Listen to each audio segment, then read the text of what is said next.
Olá, tudo bem? Bem-vindo à Escola de Cura. Hoje vamos dar mais um passinho. Hoje nós vamos falar de batalha espiritual.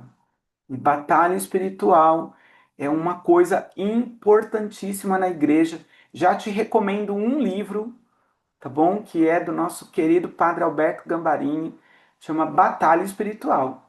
Leia esse livro se você quer saber sobre batalha espiritual. É incrível esse livro, eu recomendo, já li várias vezes. É um manual, eu consulto ele sempre, está sempre comigo, beleza? Então, o livro Batalha Espiritual do Padre Alberto Gambarini. Ao longo aqui eu vou indicando outros livros também que você pode ler, tá bom? Depois eu vou colocar no grupo da Escola de Cura também alguns livros que a gente vai indicar que são base desses estudos nossos aqui, tá bom?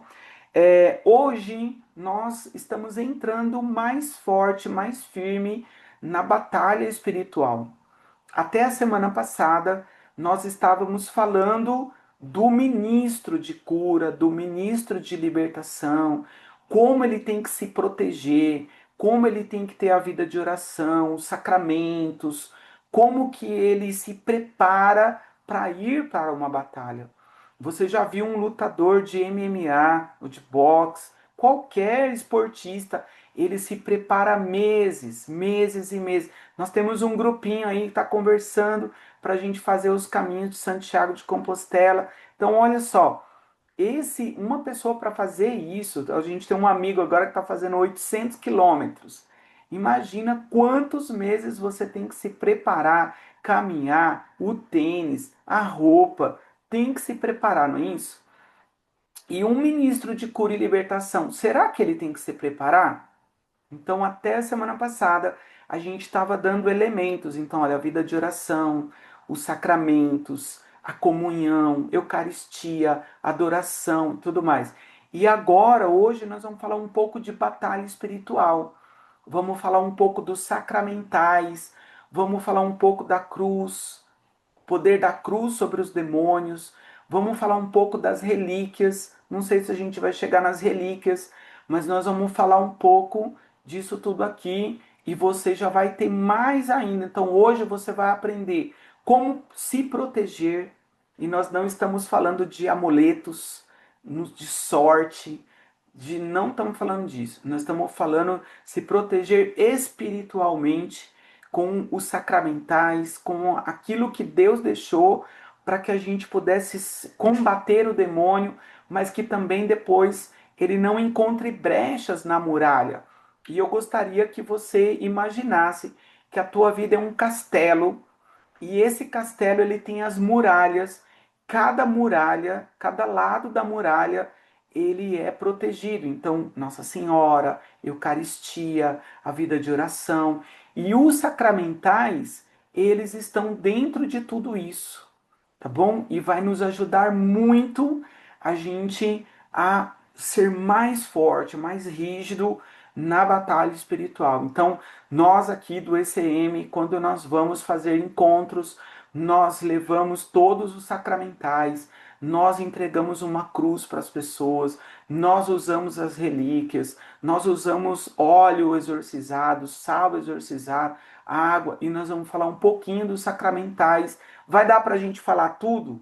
Claro que não. São pinceladas, mas você já vai entender como que você pode proteger a sua casa, como você pode proteger o seu carro, como você pode proteger os seus filhos, a sua família, o seu negócio, a sua vida financeira, com os sacramentais, com a cruz de Cristo. Amém? Vamos lá então.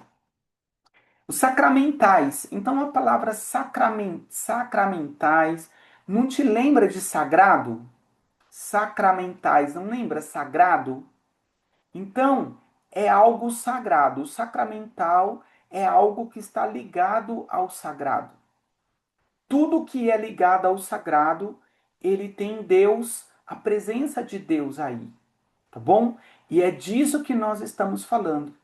Nós estamos falando que onde há a presença de Deus, o demônio não consegue ficar.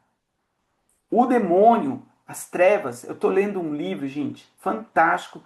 Anota também o nome desse livro, chama Summa Demoníaca.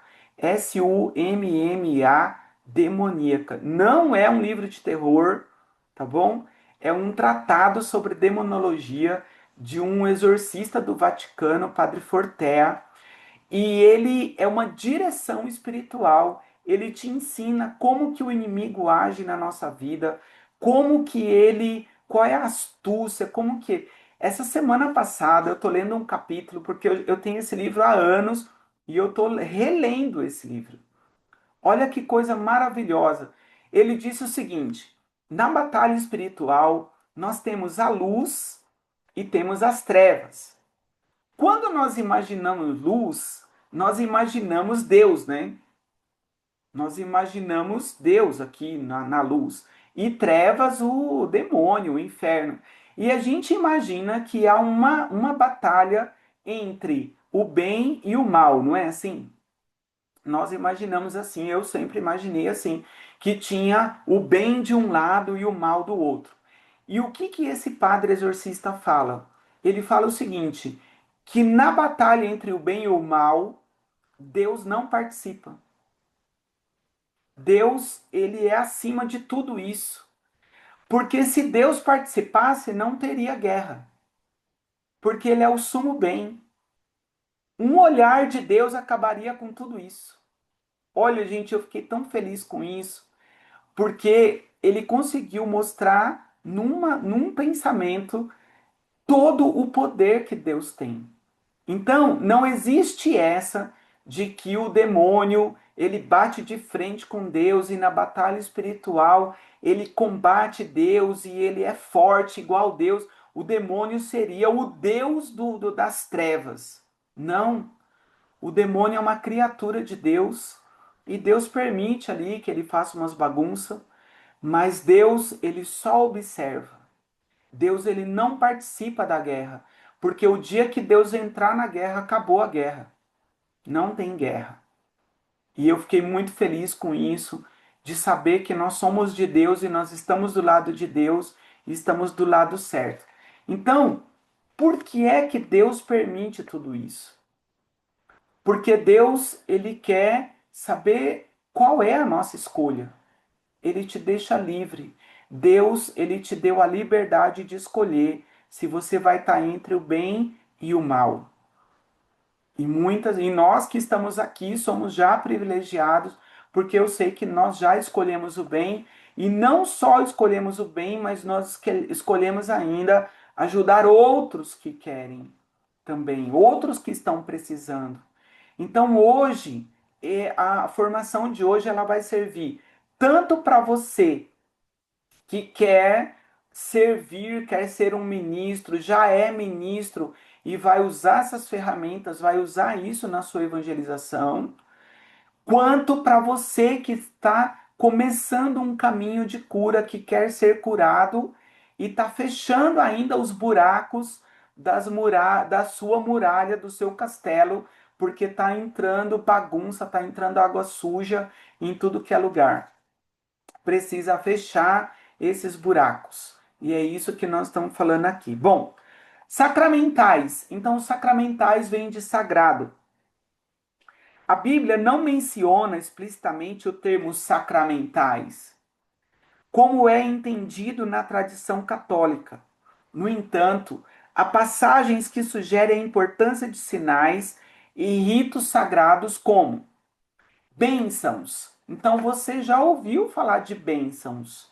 Onde está isso? Números 6, 24 a 26. Onde Deus instrui Araão a abençoar o povo. Então, olha só, aqui você já tem um sacramental que está na Bíblia. É a bênção.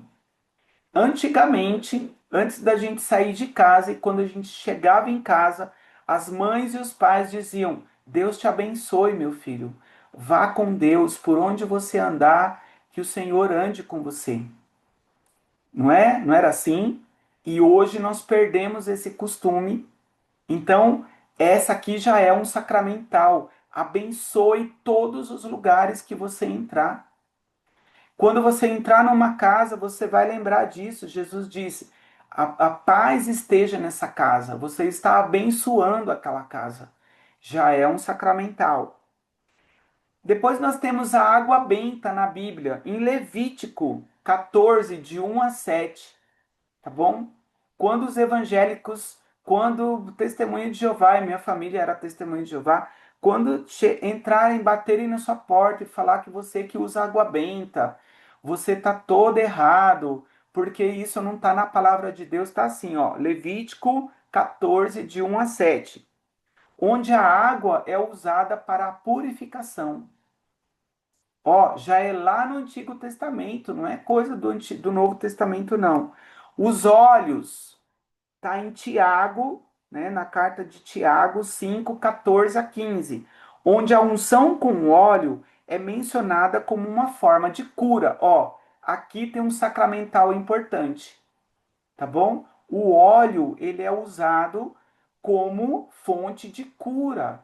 Então você pode, por exemplo, no ECM, a gente usa a mirra que nós trouxemos de Israel e a gente pede para o padre exorcizar essa mirra e a gente coloca em vidrinhos e nos momentos de oração, né, nós ungimos todo mundo com o óleo exorcizado, porque o óleo é fonte de cura, tá bom? É fonte de cura e proteção. Então você pode também, com o óleo, você pode ungir a tua casa, você pode ungir o teu trabalho, você pode ungir o portão da tua casa, janelas da tua casa, não é? Não faz lembrar naquela noite lá que no Egito Deus falou para Moisés que era para eles fazerem a Páscoa e com o sangue do cordeiro ungir todas as portas, lembra disso? Né? E naquela noite ia passar o Senhor, ia matar todos os primogênitos onde não tivesse a unção, a cruz com o marcada nas portas. Então, o que que aconteceu naquela noite? Aconteceu isso, que todos aqueles que estavam ungidos ficaram protegidos. Então, olha só, aqui uma dica: pega o óleo, vai sair o seu filho, vai sair o marido de casa, vai sair alguém, já unge a pessoa. Deus te abençoe, vá com você, os anjos te protejam, vá com os anjos, volte com os anjos. Quando você for no seu trabalho, unja as janelas, unja as portas. O Senhor abençoa o meu trabalho, que aqui seja protegido, tá bom?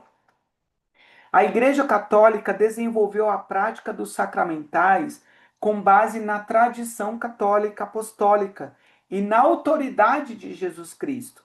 O Concílio de Trento, 1545-1563, definiu sacramentais como sinais sagrados. Então aqui vem a definição de sacramentais. Você pode escrever aí grandão, ó. Sacramentais é igual a sinais sagrados, tá bom? Então isso está nos documentos da igreja. Isso foi discutido num concílio de Trento, 1545-1563, em que nós podemos usar na nossa vida, na vida da evangelização, como ministro de cura, como ministro de libertação, para você poder ungir as pessoas antes de você fazer oração e tudo mais. Ungir os. Você já viu quando o padre vai batizar, vai crismar, o bispo vai crismar, ele unge a pessoa com o óleo ungido, o óleo exorcizado. Bom, alguns exemplos de passagens bíblicas que podem ser relacionadas aos sacramentais incluem, por exemplo, expulsar espíritos.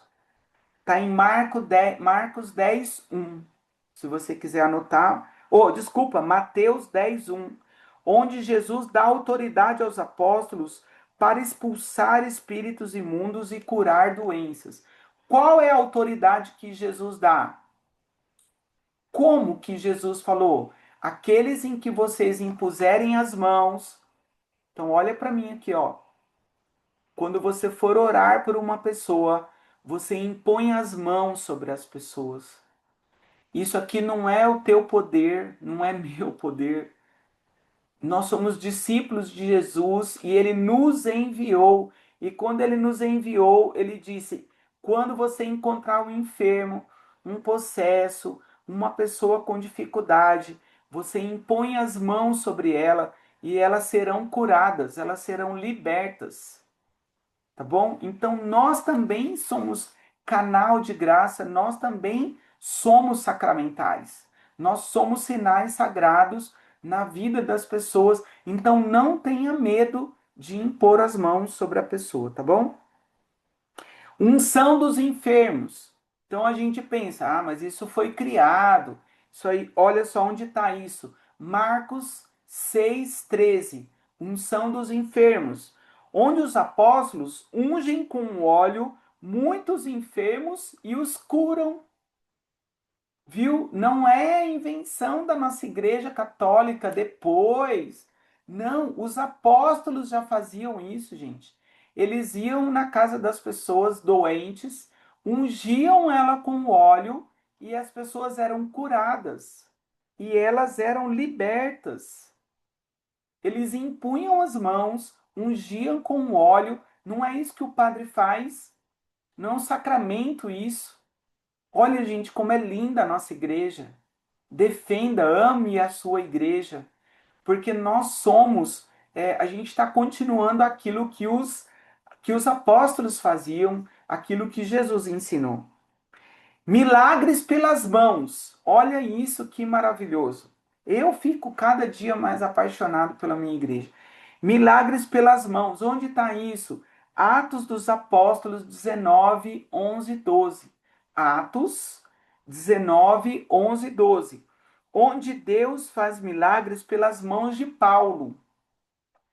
Quando você impõe as mãos, não é você que tem um dom maravilhoso, seus lindos olhos verdes, e você vai lá e impõe as mãos pelas pessoas e ela é curada. Não. Quando você impõe as mãos, esse é um mandamento de Jesus, e quem cura, quem liberta é Jesus.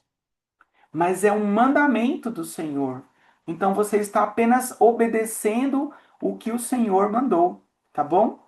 Então não somos nós que temos poder de nada, mas é no nome de Jesus que tudo acontece. É nas 5 chagas de Jesus que tudo acontece. É na água que jorrou do peito de Jesus. É no nome de Jesus. É na presença de Jesus que a graça acontece. Entende? Então, o ministro de cura, o ministro de libertação, o intercessor, o músico, o pregador, quando ele impõe as mãos pelas pessoas, não é que ele é uma pessoa especial que tem as mãos não sei das quantas, não é isso. Não é tremidinha que ele dá na mão, não é se ele mexe a mão para cá ou para cá. É Jesus que está ali naquele momento de oração que cura e que liberta a pessoa. Nós só temos que crer e obedecer o que Jesus falou para fazer. Quem faz é Ele. Amém? Então, milagres pelas mãos. Embora a Bíblia não forneça uma lista explícita de sacramentais, ela sugere a importância de sinais e ritos sagrados na vida espiritual. O que a igreja fez? A igreja, depois, ela só organizou, ela colocou regra nas coisas. Ela escreveu os ritos. Como é que é feito isso? A igreja colocou normas. É isso que a igreja fez. Mas, na verdade, tudo isso já vem de Jesus, já vem dos apóstolos. Então, olha só, a bênção. Quando você for abençoar alguém, você já viu que o padre, quando ele vai abençoar, ele faz o sinal da cruz, né? Porque ele é um sacerdote. O padre é um sacerdote, então ele faz o sinal da cruz, né, com a mão posta assim, e aquela é uma bênção sacerdotal. E nós, como que nós podemos fazer? Você anda com o olhinho, você unge o seu polegar e você faz o sinal da cruz na testa da pessoa. Deus te abençoe, irmão. Deus te proteja. Isso não é você que vai proteger ninguém.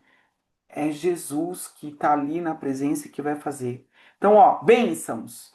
Nós podemos abençoar as casas, nós podemos abençoar um objeto. É a bênção sacerdotal, e eu vou até repetir aqui, porque senão alguém depois vai dizer: olha, o Rogério falou lá na escola de cura que nós também podemos abençoar igual os padres. Não, a bênção sacerdotal é outra coisa, é muito, é a mais. Mas não significa que nós não podemos fazer. Nós também podemos fazer. Então, olha, você pode abençoar uma casa, ungir a casa com o óleo. Você pode ir rezando Ave Marias e Pai Nosso, pedindo para Deus abençoar aquela casa. De um objeto ou uma pessoa, nós podemos fazer isso também, tá bom? Água benta, usada para purificar e proteger. Então, quando começa a acontecer um monte de coisas esquisitas nas casas, você pode levar a água para o padre, pedir para ele exorcizar a água, o óleo, o sal, e você vai lá e abençoa aquela casa. Unge com a água, joga água benta, joga sal exorcizado em todo lugar, unge com o óleo todas as portas, todas as saídas, e o inimigo ele vê aquela bênção, ele não consegue ficar num lugar que é abençoado por Jesus.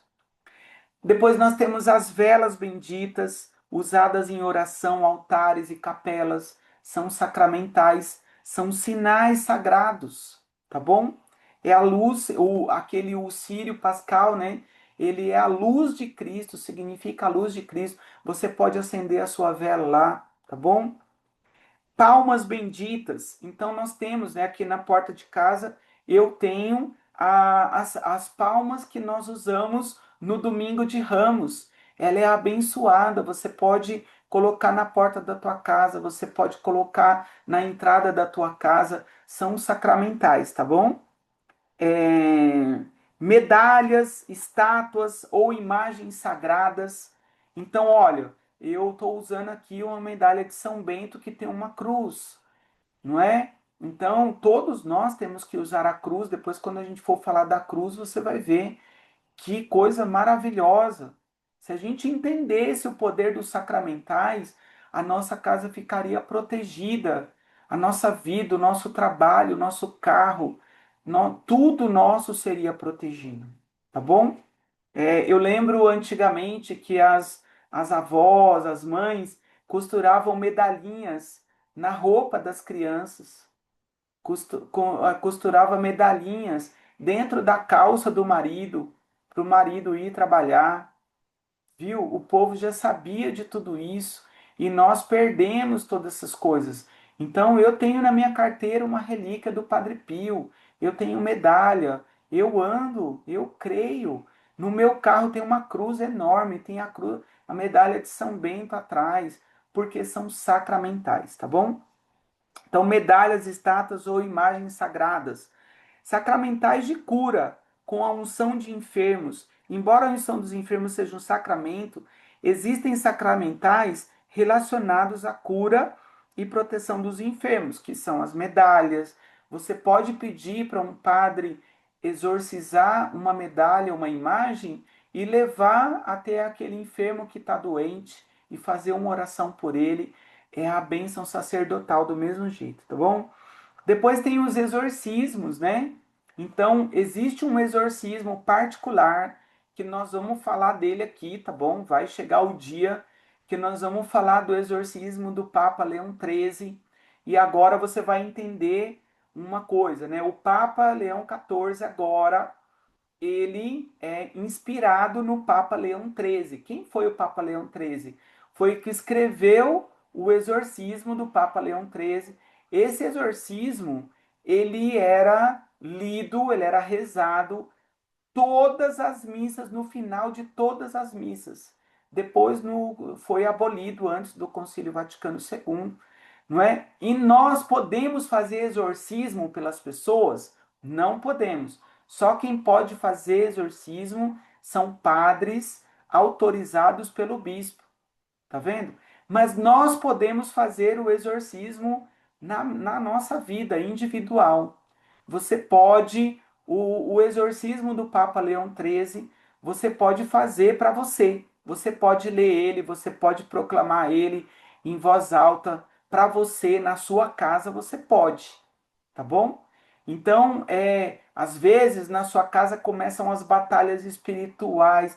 Você arruma um encanamento, dá pau na eletricidade, arruma eletricidade, estoura a fossa, não é? E, nossa, meu Deus. Aí quando um consegue um emprego, o outro perde o emprego, é uma confusão. E aí de repente surge uma briga do nada que você, aquela confusão espiritual dentro da tua casa. Começa a fazer o exorcismo em silêncio todos os dias. Coloca os sacramentais na tua casa, todo, e você vai ver o que vai acontecer. Tudo isso desaparece, tá bom? Ritos de bênção com a bênção como a bênção dos alimentos. Então, olha só, nós temos um monte de poder na nossa mão. Não sei se você lembra, mas Jesus, quando ele envia os discípulos, ele fala para os discípulos: vocês, em todas as casas que vocês entrarem, vocês vão dizer: a paz esteja nessa casa. E vocês vão abençoar todos os alimentos. E vocês vão poder comer veneno, poderão ser picados por cobra ou escorpiões, e vocês não morrerão, porque a bênção vai quebrar tudo aquilo que está, todo o mal que está naquela peçonha do animal. Então, olha só, nós, antes da gente comer qualquer coisa, abençoa o alimento. Senhor, eu abençoo esse alimento em teu nome, lava com o teu sangue, derrama toda a tua bênção nesse alimento, quem fez, abençoa esse lugar, quebra toda a maldição que tenha, toda a contaminação nesse alimento e tudo mais. Quando você faz isso, gente, aquele alimento se torna puro diante de Deus. Deus purifica aquele alimento. Então, dentro das nossas casas, nós temos que abençoar todos os alimentos. Do café da manhã, do almoço, da janta, faz a bênção, faz a oração para abençoar o alimento. Você pode abençoar os animais, você pode abençoar a sua casa, né? Você pode abençoar tudo. São uma forma de expressar a fé e a devoção. São uma maneira de buscar a proteção e a bênção de Deus. Então, cada vez que você abençoa, faz o sinal da cruz com o óleo, com a água benta, joga o sal, você está trazendo Deus para aquela realidade. São uma forma de se conectar com a tradição e a liturgia da igreja.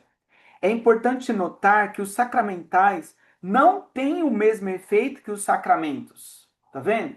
Então vai ter gente que vai dizer: ah, então agora, a partir de agora, eu vou fazer só os sacramentais, nem preciso me confessar mais. Olha, é importante notar que os sacramentos não têm o mesmo efeito que que os sacramentos, mas são uma forma de participar da vida espiritual e buscar a graça de Deus. Então, Deus, através dos sacramentais, ele age, mas os sacramentos, eles são o suprassumo do sacramento, do sinal de Deus, o sinal inefável de Deus. Então, se uma pessoa não tem batismo, não tem primeira comunhão, não tem o crisma, mais importante do que ela fazer todos os sacramentais, e ela deve fazer os sacramentais, é ela buscar os sacramentos. Os sacramentos são mais eficazes na vida dela do que os sacramentais. Tá bom? Então, olha só, é uma pincelada, é um pouquinho, daria para falar aqui horas e horas e horas só dos sacramentais e do que já aconteceu, né? Então, eu vou contar só uma para você ver, tá bom? Nós comecei a dar consultoria num escritório, tá bom? E a gente, numa empresa, e a gente foi nessa empresa e era uma confusão, era uma briga entre os funcionários, ninguém se entendia, era um clima, era uma presença esquisita, os clientes ligavam xingando, uma confusão danada. E um dia eu falei com as pessoas assim: olha, eu acredito que a gente precisava fazer uma oração aqui nesse lugar, né? E eu acho que a gente precisava fazer uma oração, a gente podia pedir para o padre abençoar as medalhas de São Bento, abençoar a água, a gente podia ungir todo esse escritório, podia consagrar tudo para Deus para quebrar essas coisas aqui. E a proprietária da empresa topou. E o que que nós fizemos? Nós marcamos um dia e lá fomos nós. Nós pedimos para o padre Alberto Gambarini, ele exorcizou as medalhas, exorcizou o óleo, exorcizou a água e fomos nós. E nós fizemos sala por sala, mesa por mesa. Nós colamos uma medalha de São Bento exorcizada embaixo de cada mesa. Fizemos o sinal da cruz com óleo em todas as portas, em todas as janelas. Fizemos em tudo. Tempos depois, passou, a gente fez um dia. No outro dia, começou a sair as pessoas que causavam confusão. E toda aquela confusão que tinha naquela empresa desapareceu tudo. Desapareceu tudo. Então, esse é o poder dos sacramentais, tá bom? Esse é uma, tá bom? Mas olha, eu conheço um monte de coisas que aconteceram da gente fazer os sacramentais, tá bom? Então, nós vamos falar um pouquinho também, acho que dá tempo, tá bom? Da gente falar um pouquinho sobre o poder da cruz sobre os demônios. Então, a cruz, ela é um sacramental também. Qualquer forma de cruz. Então, quando você abençoa a testa de uma pessoa com a cruz, você está estabelecendo um sacramental. Quando você faz uma cruz na porta da sua casa de óleo ungido, depois essa cruz de óleo ela desaparece, mas espiritualmente essa cruz está cravada lá na sua porta, na sua janela, no seu carro, na calota do carro. E o demônio, ele não consegue ficar no lugar onde tem cruz, tá bom? Quem fala isso sou eu? Não. Quem fala isso são os exorcistas. O que os exorcistas do Vaticano perceberam? Que quando eles faziam os exorcismos, eles tinham o óleo ungido, tinha a água benta, tinha um monte de coisa. Mas quando eles mostravam a cruz de Cristo, o demônio se contorce todo, o demônio não consegue ficar lá. E aquilo começou a mexer com a curiosidade dos exorcistas. O que, que era aquilo?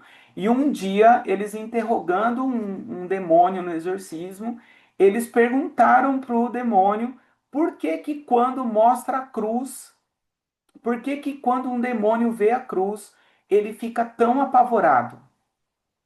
E o demônio falou para eles que quando o demônio ele vê a cruz, qualquer cruz, aquilo lembra a condenação eterna deles. E eles não conseguem se deparar com a condenação eterna deles e eles têm que sair. Eles não conseguem ficar num lugar onde tem uma cruz. Então, aqui, só com essa frase, só com isso que nós estamos falando aqui, você deveria ter uma cruz em todos os lugares da sua casa, em todos os lugares da sua propriedade. Por quê? Se o demônio não consegue ficar onde tem uma cruz, então coloca uma cruz em todos os lugares. E não vai ter demônios naqueles lugares. Agora, se você pegar essas cruzes, pedir para o padre exorcizar essas cruzes, aí tem uma bênção sacerdotal.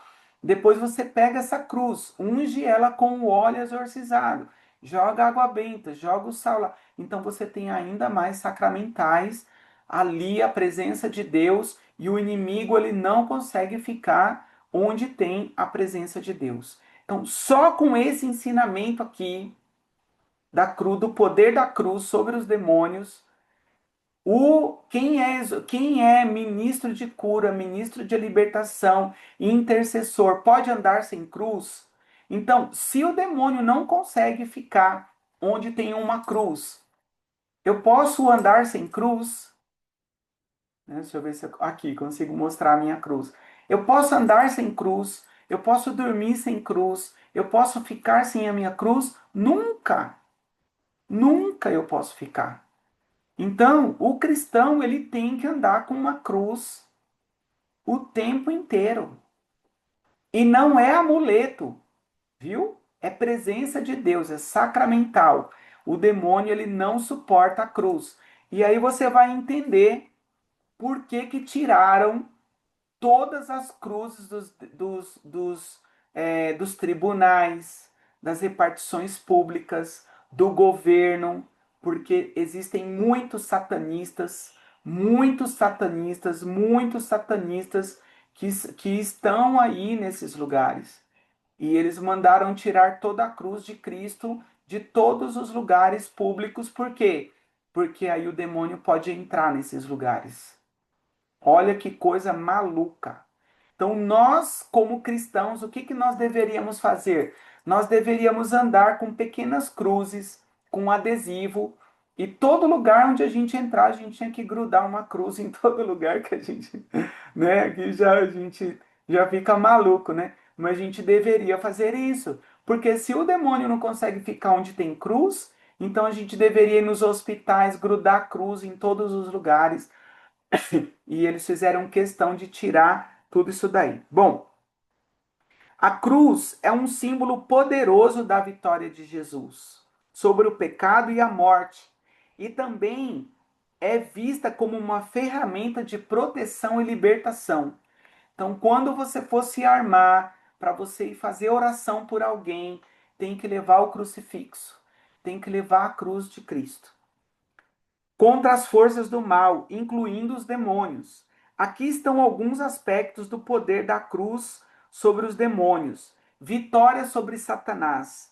A cruz é vista como o momento em que Jesus venceu Satanás e o pecado, demonstrando o amor e a misericórdia de Deus. Então, ela é uma ferramenta forte contra o mal e nós temos que usar a cruz. Poder de proteção.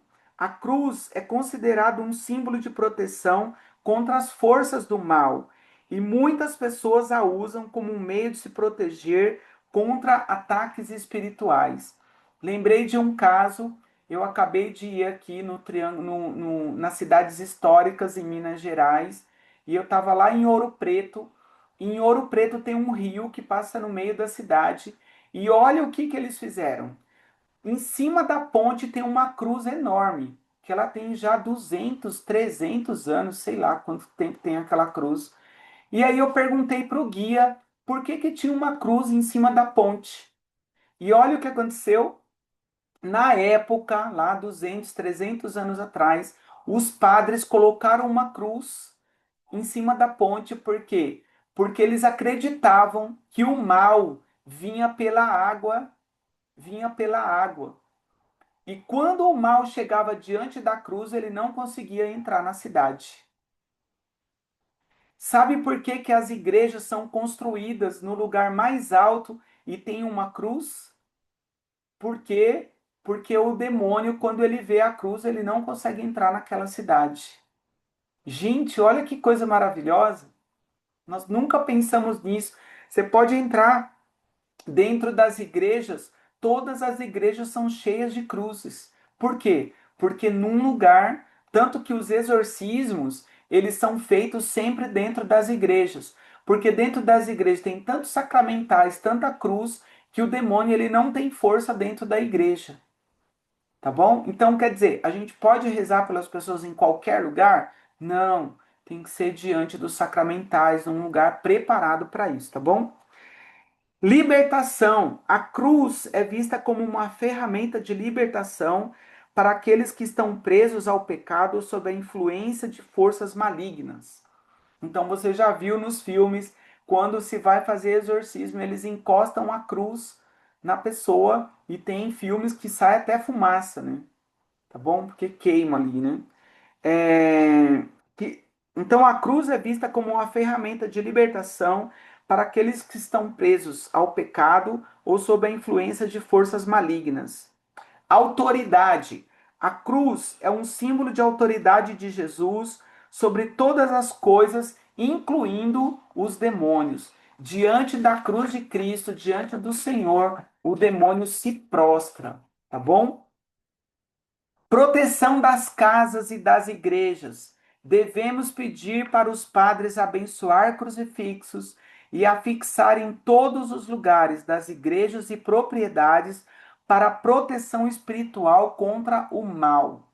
Então aqui, ó, já uma coisa maravilhosa na tua vida aí, ó.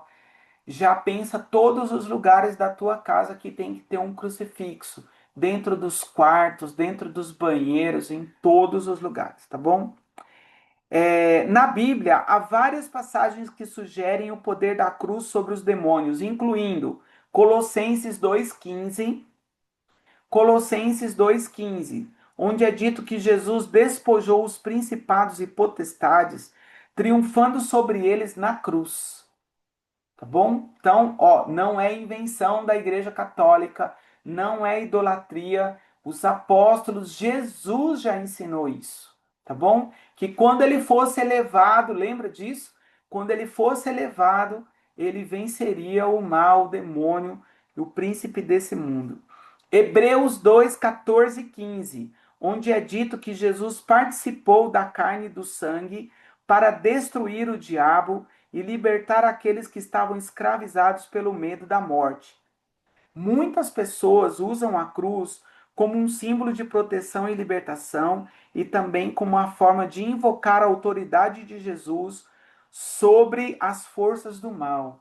É no nome de Jesus, é pelo poder da cruz de Cristo, demônio, que eu te expulso agora da minha vida, da minha casa, da minha família, do meu trabalho, do meu intelecto, da minha vontade. Aqui não. Aqui você não pode nada, porque aqui é morada do Senhor e a cruz de Cristo está comigo. A cruz sagrada seja a minha luz, não seja o dragão meu guia. Retira-te, Satanás, nunca me aconselhes coisas vãs. É mal que tu me ofereces, bebe tu mesmo do teu veneno. Cruz sacra sit mihi lux, non draco sit mihi dux, vade retro, Satana, num sanquad mihi vana, sunt malaquai libas, ipsi venena bibas. É a oração em latim, depois você procura aí, é uma oração maravilhosa, libertadora. Amém? Só um momentinho, eu vou parar a gravação aqui. Hum,